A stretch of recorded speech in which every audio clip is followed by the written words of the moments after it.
Ever wonder how we actually, know what's going on inside an atom? I mean, come on, these things are so tiny. They're unbelievably small. Yeah. So today, we're diving deep, and I mean deep, into the mind of Niels Bohr, the guy who basically cracked the code of atomic structure. And snagged a Nobel Prize for it in 1922. Exactly. Which is kind of what we're looking at today, right? His Nobel lecture. Absolutely. But it's not just him bragging about his achievements, It's like he takes you through the whole history of atomic theory. He talks about Thomson, Rutherford, all the big names that came before him. So it's like a science family tree. Exactly. Each discovery building on the last. I like that. So paint us a picture. What was the atomic landscape like back in 1922? Okay, so picture this. Scientists knew atoms existed, right? They'd been piecing that together for a while. Right, right. They knew about electrons, those negatively charged particles zipping around a positively charged nucleus, thanks to the work of, well, like I said, those guys, Thomson and Rutherford. Okay, starting to ring a bell. And get this, they even had this sort of rough idea that it was similar to our solar system, like the nucleus was the sun and the electrons were the planets. Okay, I remember that. Hmm. Tiny solar systems. But wait, didn't that analogy kind of fall apart at some point? It did, and even Bohr knew that. It was a good place to start, but it definitely didn't explain everything. In fact, it created a huge puzzle for physicists. If those electrons were constantly orbiting the nucleus, they should be losing energy and spiraling inwards. Oh no. So the whole atom would just collapse. That's right, a cosmic car crash happening in every single atom. Not exactly a recipe for a stable universe. Right, but here's the thing. The universe is stable. Atoms are stable. Bohr knew there had to be something else going on, something that classical physics just couldn't explain. Okay, I'm on the edge of my seat here. So how did he figure it out? Well, this is where it gets really, really interesting. Bohr realized the answer was in this brand new idea, quantum theory. Almost like the rule book for the subatomic world was being completely rewritten. Whoa, quantum theory. That's some next level stuff. It all started with Max Planck. He discovered that energy wasn't this continuous flow like everyone thought. Instead, it came in these tiny, discrete packets. He called them quanta. So, not a smooth river of energy, but more like little drops. Exactly, like little bundles of energy. And then Einstein came along and took Planck's idea even further. He showed that light itself was made of these discrete packets, which we now call photons. Okay, so light isn't this wave. It's like a stream of tiny particles. My mind is officially blown. It's a wild concept, but it explained things that just didn't make sense before, like the photoelectric effect. You shine light on metal, and it can knock electrons loose, but only if the light has enough energy per photon. Okay, that is wild. It was revolutionary, and that brings us back to Bohr. Right back to Bohr and his two revolutionary postulates. He looked at all of it, you see. The stability of atoms, this new idea of quantized energy where classical physics failed, and he came up with two elegant statements that changed everything. Two statements that changed everything. No pressure, Bohr. The first one was that atoms can only exist in specific stable energy states, which he called stationary states. So instead of electrons just zipping around wherever, they're restricted to certain energy levels. Exactly.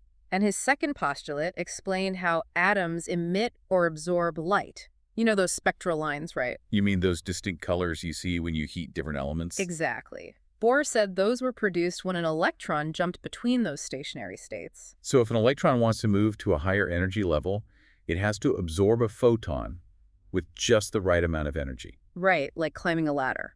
And if it drops down to a lower level, it emits a photon. Like sliding down a banister. Okay, I love those analogies. So what you're saying is the atom isn't this blurry, undefined thing anymore. It has structure, it follows rules. And those rules, Yeah. they come from the world of quantum theory. This is already mind-blowing and we're just getting started. But Bohr didn't just stop at proposing these postulates, right? Yeah. He had to show they actually worked. Of course. And what better testing ground than the simplest atom of all? Hydrogen. Elegant and straightforward. Exactly. One proton, one electron. Simplicity at its finest. And there was already this well-known formula, the Balmer formula, that described the pattern of lines in the hydrogen spectrum. But nobody knew why it worked. Enter Niels Bohr.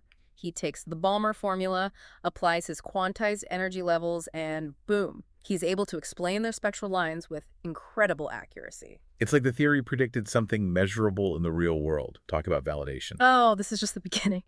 Bohr then showed his model could also explain the spectra of other elements like ionized helium, which has two protons instead of one. Wait, so the model that worked for hydrogen, with a few tweaks, could explain a completely different element? Yep, and this is where it gets really interesting. Bohr realized that the key factor determining an element's spectral lines, and therefore its energy levels, wasn't its atomic weight, like people thought, but the charge of its nucleus, what we now call the atomic number. So the number of protons is like the atom's ID number, defining its place in the universe. This is huge. Exactly. It showed that instead of each element being completely unique, there was an underlying principle connecting them all. But how did Bohr's model hold up against other areas of physics, like X-rays? Now, those are something else. We're going to have to dive into that right after this. Okay, X-rays. X-rays, yeah. Like those invisible rays that can see through your skin. What do those have to do with atoms? It's pretty amazing, actually. You see, a scientist named Moseley was doing all this work with X-rays, basically bombarding different elements with high-energy electrons. Sounds intense. It was cutting-edge stuff, and he discovered something really interesting.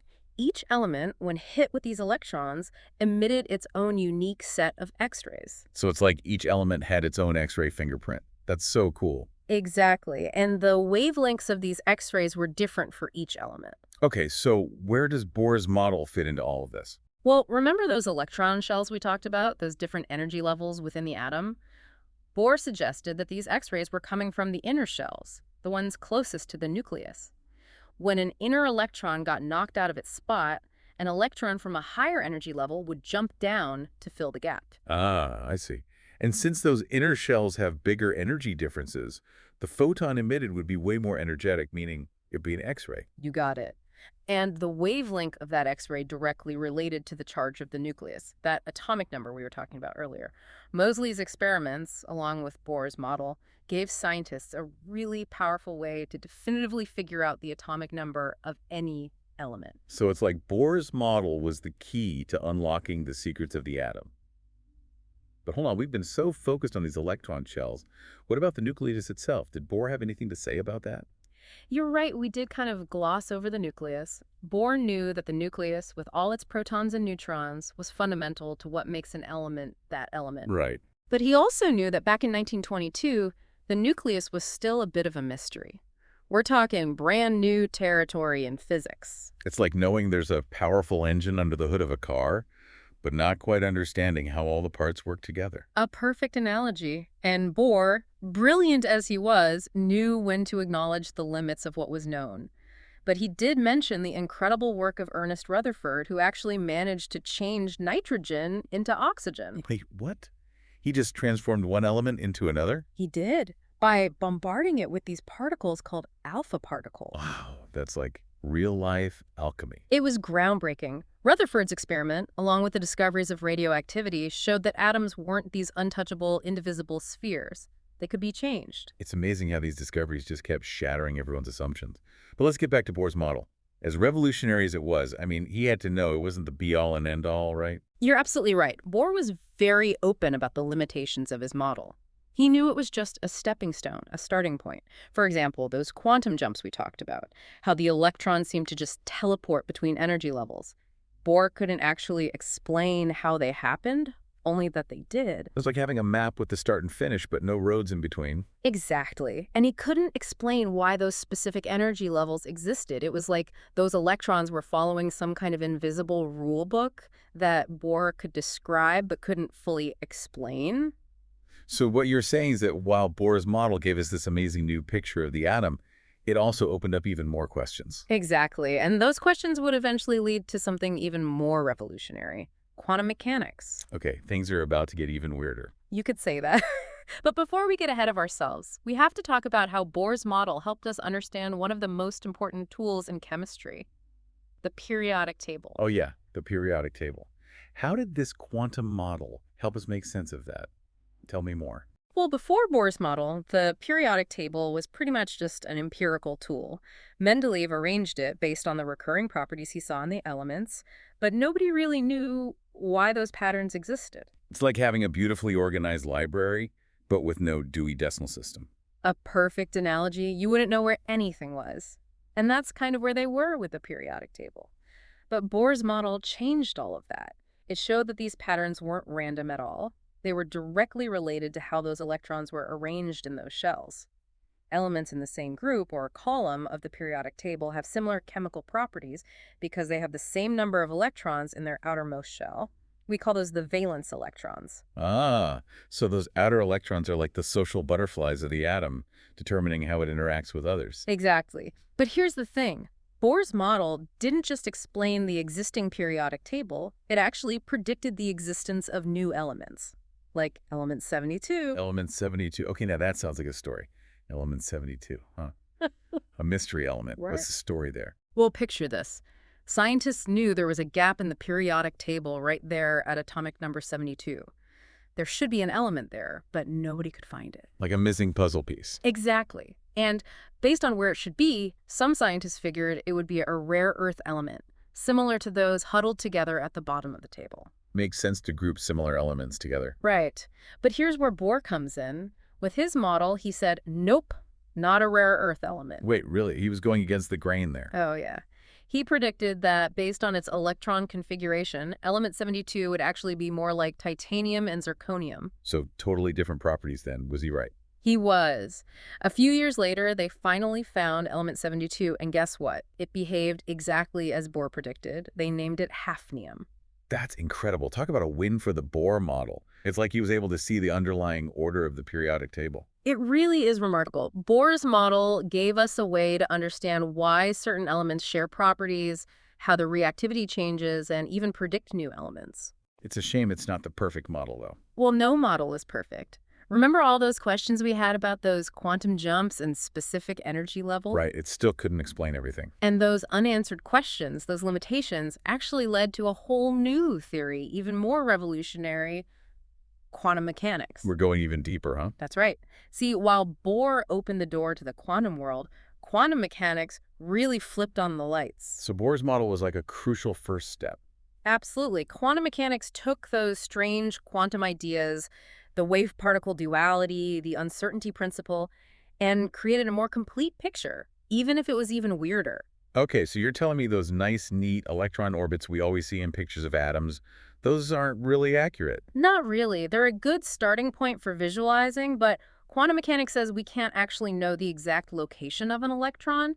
Instead, we talk about probabilities regions where it's most likely to be found. So it's more like a fuzzy cloud than a defined orbit.